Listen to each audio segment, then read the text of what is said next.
but we'll get started. Thank you everybody for joining us tonight to discuss some of the outdoor programs that we have planned and we've been working on. Before I pass it on, I just want to introduce some of the co-workers, great staff that I have here with me tonight. I have Joanne Ljubicic, who's the Executive Director of the OVA. I have Alicia Littams, who's the Director of Operations, Suzanne Wallace, who's the Manager of Beach Programs, and Kelvin Chang, who's the Operations Lead. And for those of you that don't know, my name is Oakland, and I am the Operations Coordinator. So today we'll talk, we'll have Joanne and Suzanne present on the, give some updates on some of the programs. Do you want to, Joanne, do you want to get started with a little update? I know that you had some updates on the COVID. Before we do that, I just want to remind everyone to please mute yourselves, and we'll also give you the chance to ask questions during the presentation. If you have any questions, please feel free to drop them in the chat and we'll cover them. We'll also have a Q&A at the end of the presentation to cover anything else that you might have.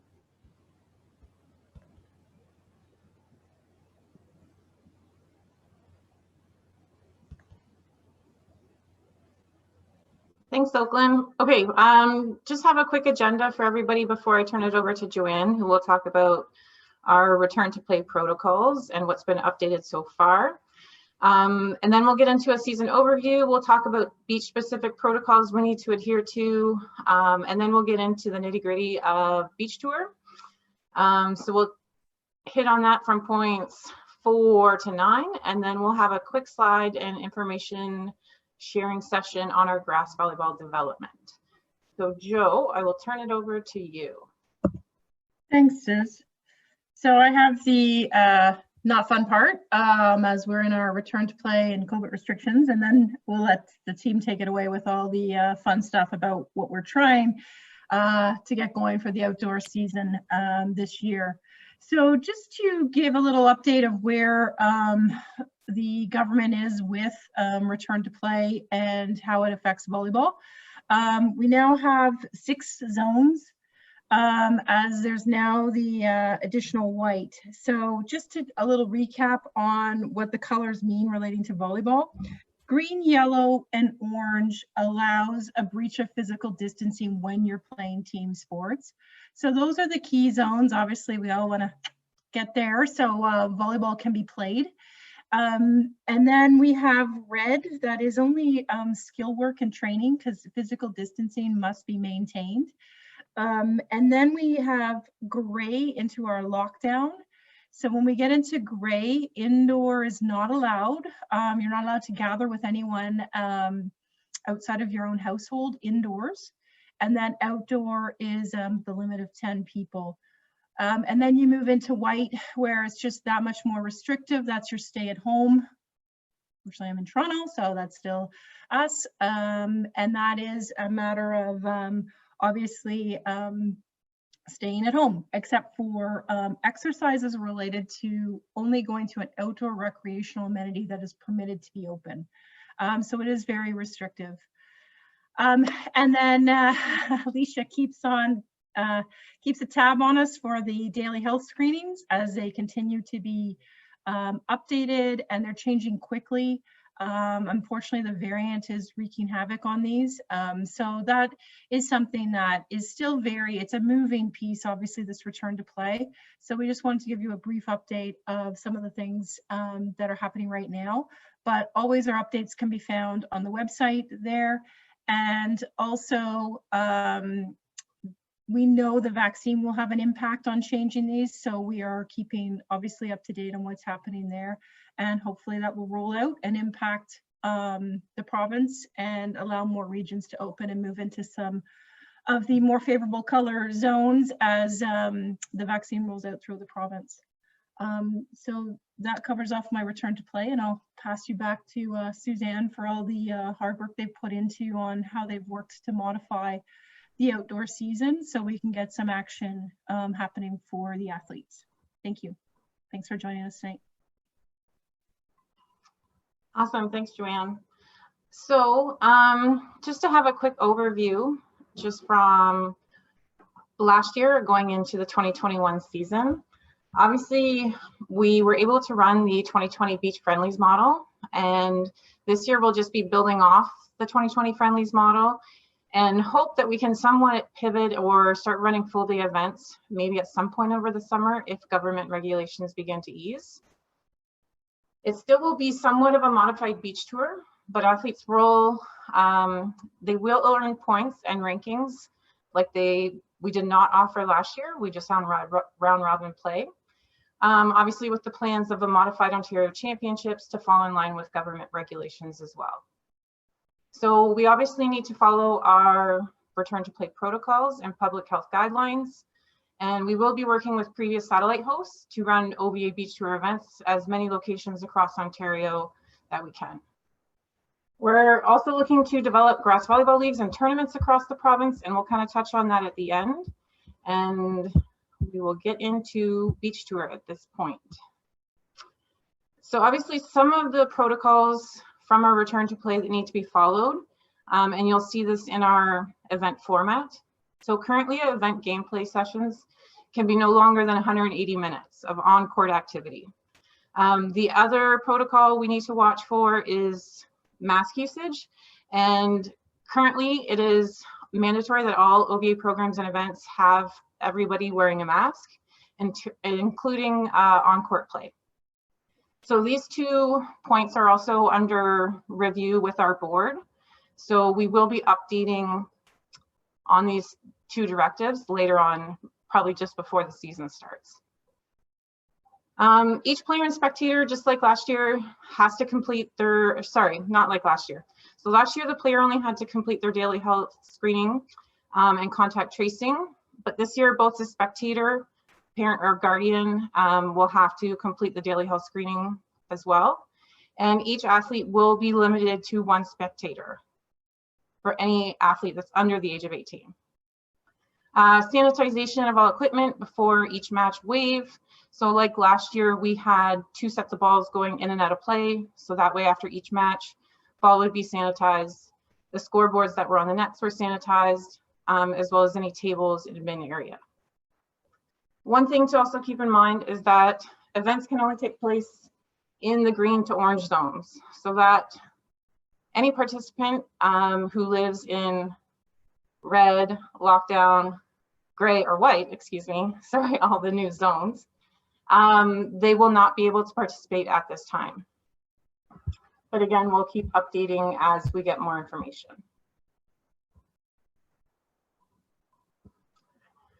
Just to touch on one thing that we did introduce last year, which was new to our handbook, that was supposed to be implemented, and obviously it was to a certain extent, but because we were only running friendlies where there were certain age groups, it didn't really come into play too much. So we just wanted to draw your attention to our age groups.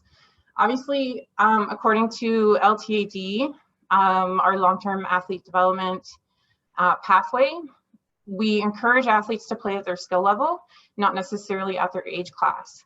At a bare minimum, they do need to meet the chronological age class as they are listed, and only athletes who are new to the sport and fall into the extended age category can be eligible to play down in that extended age class. One thing we are asking this year, if you are looking to quote unquote play down, which we don't really like that terminology too much, but they will have to apply for an exemption by emailing Kelvin.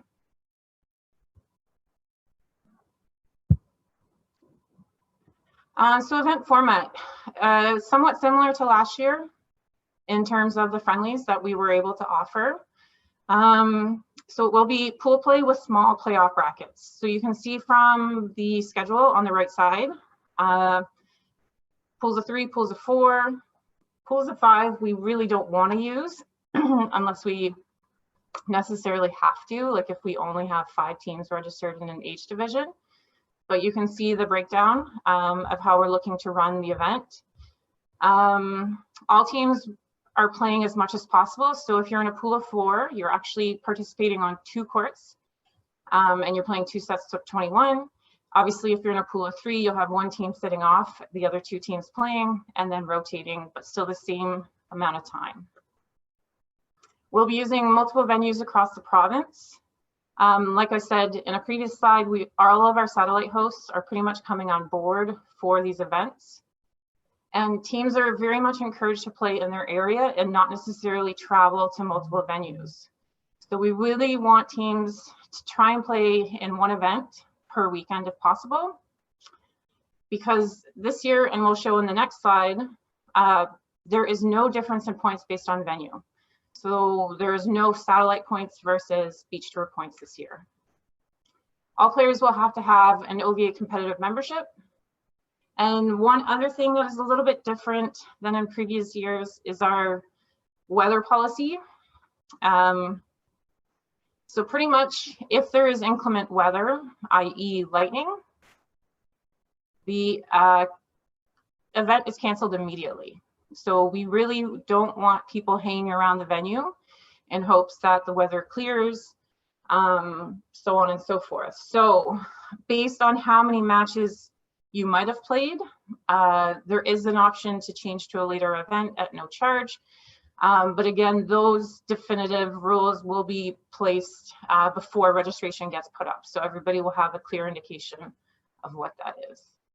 So again, just on the schedule on the right-hand side, you'll see the breakdown of the times and how we'll have multiple waves per day. Also, depending on the facility, some facilities do have lights, so there might even be 3 waves instead of just the 2 during the daylight hours. So team costs for regular season will be $80 plus HST per team. So it works out to be $40 per player. Some of the locations we're tentatively going to be using for the 2021 season. As you can see here, there's a list. I won't mention all of them, but you can see we have quite a few venues that are already on board and looking to host facilities. If anybody knows of another facility across the province that they're interested in using, please by all means email me or give me a quick call this week. Not a problem. We're always looking for other venues.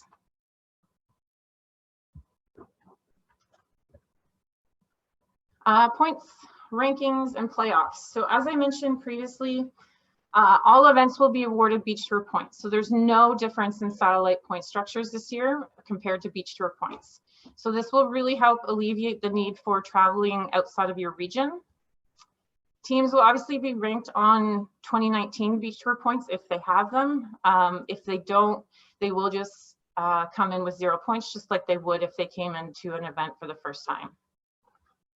And then once you've played in 2021 beach tour events, you will be ranked on your current points.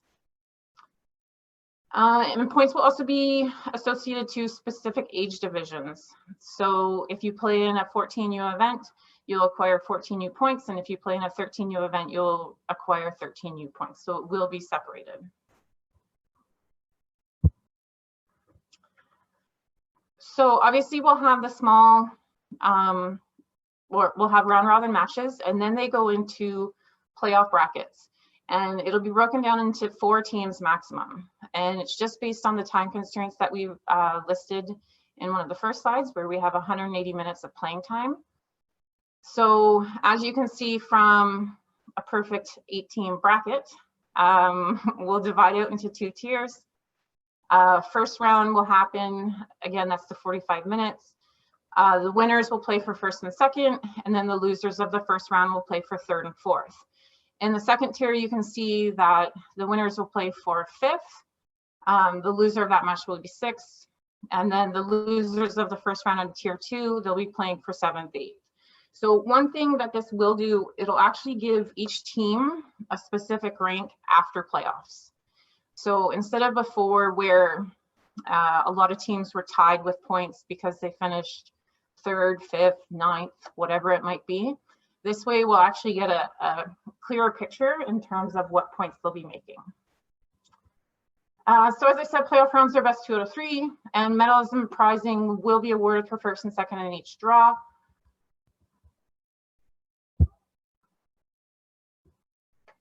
Referees coaching. So all matches in round robin, as well as most playoff games, will be self-refereed. Players will be responsible for making their own calls and keeping score. Reason there is no player referees this year is we do not have the teams sitting off. Obviously, with pools of 4, we have all 4 teams playing at once. So there's really no teams there to player officiate. So it'll be on the onus of the teams that are playing. We will have an OVA referee on site, at least 1 minimum. If there's any bigger venues, probably more than 6 courts, we'll look at having more than 1 OVA official. But they will not be required to ref all finals, just because of our time constraints and how we have to start matches at certain times. They obviously cannot be on multiple courts at the same time, so they will not be required to ref all finals. No OVA coaches will be allowed, and this is to reduce the number of people on the playing field, as well as we feel that it's still very important that coaches are performing more at training sessions and not necessarily at tournament play. So just trying to keep the playing area clear and just for the athletes. We've made the decision this year that no coaching will be allowed. Ontario Championships. So obviously we'd love to have that year-end tournament. I know everybody enjoys coming down to Ashbridges in August to celebrate the end of the year. At this time, it is tentative. So obviously based on government regulations and gathering sizes, we just don't know if we can do that. Our one option is to have it at multiple venues across probably the GTA. So sites that have 12 courts or more, it still keeps us under the 100 athlete or 100 participant mark, but we can still get a good number of teams in. And we also might have to consider additional weekends to accommodate all age divisions and every skill level. We'll also have to take into consideration that it will probably be more of a one-day event instead of a typical 2-day. And we will probably ask, if this goes forward, is that we have an earlier registration deadline, just because we'll want to assign venues based on the numbers that come in. This is all very tentative. The other option is more of a regional approach, where we have maybe a regional championships in all of our 6 regions, and we go that way. But a decision will not be made on this until probably mid-June. We just don't feel comfortable making a decision now based on an event in August when we don't really know what the landscape is going to be looking like at the time. The other thing, excuse me, the other thing to keep in mind is that it still will be 3 registrations per, so you have to play in 3 tournaments to qualify for Ontario Championships. Obviously, you know, we'll discuss that again just before the season starts, but as of this time, nothing has changed in terms of qualification.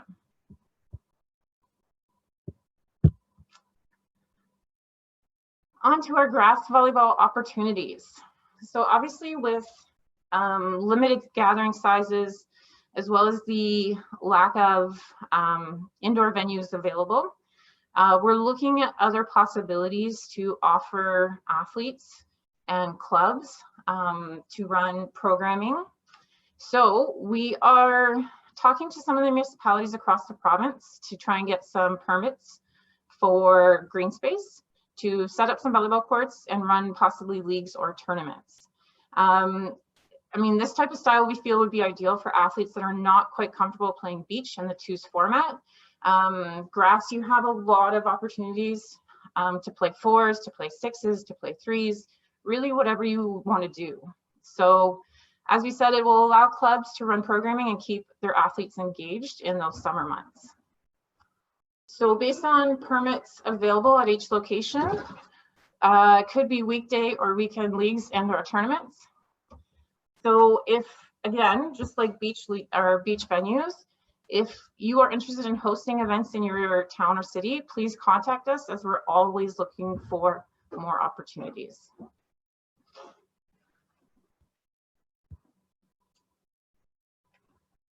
So I've mentioned it a couple of times, but we are planning another town hall session to follow up in mid-April with further beach updates, just because, again, we don't really know what things are going to look like in May and June, as things are constantly changing.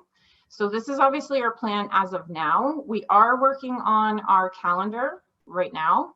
Hopefully in the next couple of weeks, we can have it out just to give you guys an idea of how many tournaments are being run in your area. But that's all we have for tonight in terms of presentation. I will open up the floor if anybody has questions. I don't know if Oakland, anything kind of came in. There is one that maybe I just want to confirm the answer, and it was more about regions and moving around. And they want to know if a player lives in a gray zone but plays on a red zone team, are they allowed to travel to the red zone to participate in training? I'm under the assumption that they can't. Is that correct? Well, I will jump in here a bit, Oakland. So it's recommended to not move out of your region and to travel out of your region. That is the government regulations. White, no. Gray falls in with all the other colors on recommending not to, but we really are asking athletes and families to be really careful in this piece. So it's like, if we understand that there's a lot of borders of, like, you may live very close to a red zone, but it's not a matter of jumping around to different training things. It's like, really be sensible, pick a cohort, train with it, really be safe. This is like, we're still in obviously of the piece of where we have to do our part to take care of the numbers, take care of anyone vulnerable, and let's get volleyball going. So that's the part where there's no like specific government regulation that says no, but we are asking people to be very careful and to limit that piece and really follow the recommendation of the government of staying within your region. So that's kind of the piece of that. So, and keep in mind for indoor, no, like Gray is not allowed to gather with anyone other, like other household. Outdoor, there is there's a little more where you can be outside, stay physically distanced, and do your exercise, your physical activity at an amenity that's allowed to be open. So that's kind of I know it's not, but again, like Suzanne said, the landscape's going to change quickly. And that's where we really want to make sure that we update again before the outdoor season kicks off. And we'll have another town hall in April to cover off those rules, to cover off what we can do. And hey, if we can run a whole more, that's where Suzanne and her team will go. Thanks, Joe. Suze, we have another question here related to the modified like beach events. If there is a lack of registrations in an area, can players attend other tournaments in other areas? Yes, that's fine. One of the things we are really asking though is, it's fine if you want to go, maybe not necessarily to the closest venue to you, but try and stick to one location if you can. It's one thing we really asked of all the participants last year for the friendlies. Everybody was very respectful, I have to say, like kudos to everybody. But try and pick a location. What we're really trying to avoid is players going to multiple venues, you know, week in, week out. That's really not what we're trying to do here. That's why your point system is showing those changes, where it's the same point system across the board. So if you have to step outside your area, that's fine, but maybe just try and keep that as your one location. Thank you, Suze. And another question related to the beach. If an athlete and their partner are from different regions, do you have any recommendations as to what they should do and how they should go about it? I guess it all depends on what region you're from. Obviously with beach, it's not necessarily that you're registering your team. As it is with indoor, you register just your club team. With beach, we can actually see each beach athlete that registers. We know where they're from. So obviously if you're red, gray, white, you know, you can't be participating at that time. But if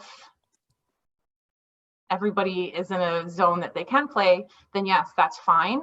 Just like I said before, just try and pick a venue. Try and pick an area, again, where you're not jumping all over the place, but you're just trying to go somewhere that's convenient for the two of you.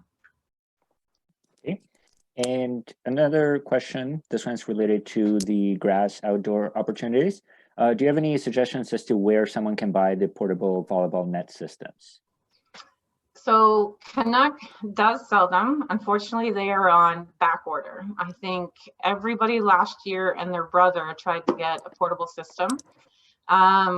So I know they're very short, but Canuck Stuff carries them.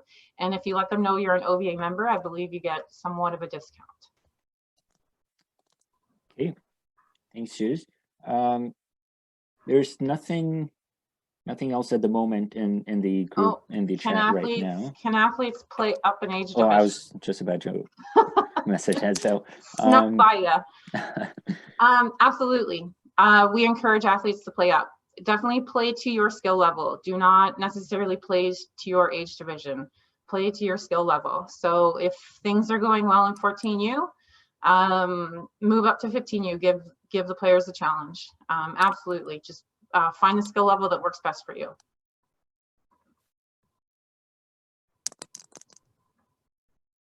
Okay, thank you, Suze. Again, we'll give everybody a few more minutes to get their questions in. Here's another one. Will players be monitored in some way if they're playing in regions that they should not be?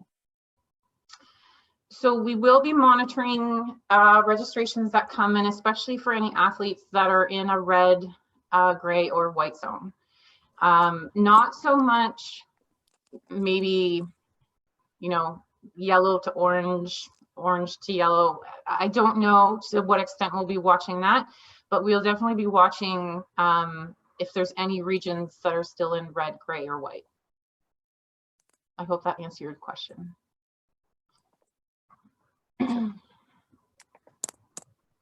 Okay, just give everyone a few more minutes here. There was just one, if we roll back a bit, I think it came in, or maybe did you answer it? If there's a lack of registrants in an area, can players attend other tournaments in other areas? Yeah, sorry. they can. Yeah. Okay.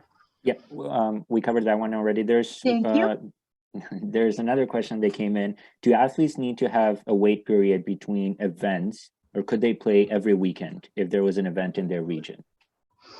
So this is a discussion we've had quite numerous times, which is why we're really recommending that players only play in one event per weekend. Last year, we did see some players that played back-to-back friendlies on the same day. And that to us, we're doing these events based on how many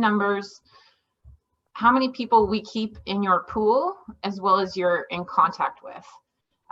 So if you are in a pool of 4 teams and then you see 2 other teams during playoffs, your total is 6. So obviously your total is 12. So we're keeping our numbers very low of who you might be coming in close contact with during gameplay. Again, volleyball, chances are still very slim that you're going to be breaching that physical distance very much. But again, we need to err on the side of caution. So I can add a bit to that, Susan. That's just coming back to when we cover off that update in April. We'll have a better idea of what the gathering sizes are in those regions, and that's going to that guides us, because when Susan's talking about how many players interact on that one event, then we look at how many events are in that area, and then what is the limits that we're working towards at that time for the government regulation. So we do want to make sure that we don't, like, if it is only 50, that we're not like letting players like keep mixing with different players and getting way above those numbers. So that's going to be our guidance. And that's why she can't give a solid answer at this time of what that will be, but we will address that and look to that, what we're kind of guide that on. And we really have to just kind of roll with the punches here on what the regulations will be, and she will adapt, and the team will look to how we need to modify to kick off that outdoor season a little closer to it. But I think it's really great to see that outdoor does have opportunity for there to be play a lot easier than indoor. So this is something where, you know, the kids that love beach, they can get out and have a competition in beach. And then we can also look to having some grass for, as Sue said, they may not really want to love the twos game, but they can still get some activity out there in the grass. So this is something that is really exciting as far as hopefully a little bit of hope to get the athletes rolling again. So thank you. Thank you. And another question. Now, I think this one is kind of related to Angie, but I don't know if any of you can answer it. Do you know if these events will be visited by the beach coaching staff in regards to the beach identification process? I'll try my best. I don't know for certain, but I'm pretty sure she is going to have quite a few programs running throughout the summer in different locations as well that will deal more with athlete identification or just training opportunities. I don't know if right now they have it on their plate to be at all of these events. It's something we still discuss with them, but she's just working out her programming, and we'll see where it goes from there. Joe, I don't know if you have any other insight from Angie. I think we're really going to have to look to the athlete identification. Alicia, you might remember a little more as well, but that will get posted on the website and the communication of what's going to happen with it. Again, they are constricted on, we are waiting to see what can happen, what training can happen in certain areas, how large the groups can be. So we're a bit on hold there as well. But there will be a launch coming very soon on an Athlete Insights program, and that's when there'll be more information about all the athlete development programs for the upcoming summer. So I think it's a stay tuned.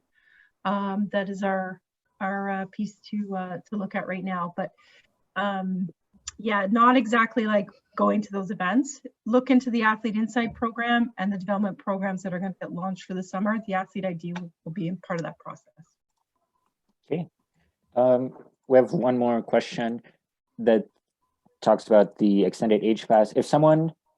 If an athlete has a late birthday and played in the extended age class like in previous years, do they still have to apply for an exemption? Yes, they will.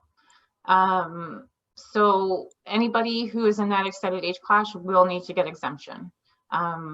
It is not a grandfathered program where it will just kind of carry over.